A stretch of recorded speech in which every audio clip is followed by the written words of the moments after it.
6h30 du matin à Tinjdad, une palmeraie du sud du Maroc. Moha est à pied d'œuvre.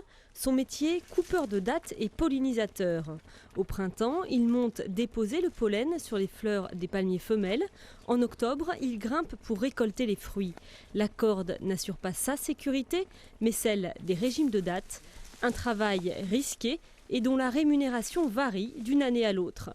Le propriétaire me paye parfois en liquide, 1 euro pour les petits palmiers et 2 euros pour les grands.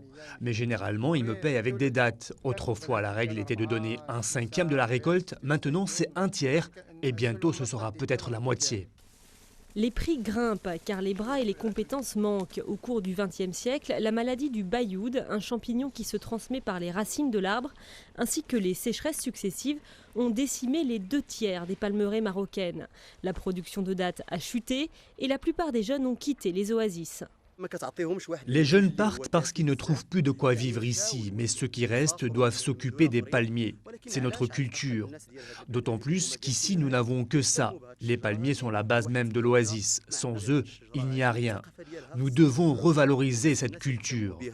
Dans des conditions optimales, avec un bon système d'irrigation, un palmier peut produire jusqu'à 100 kg de dattes.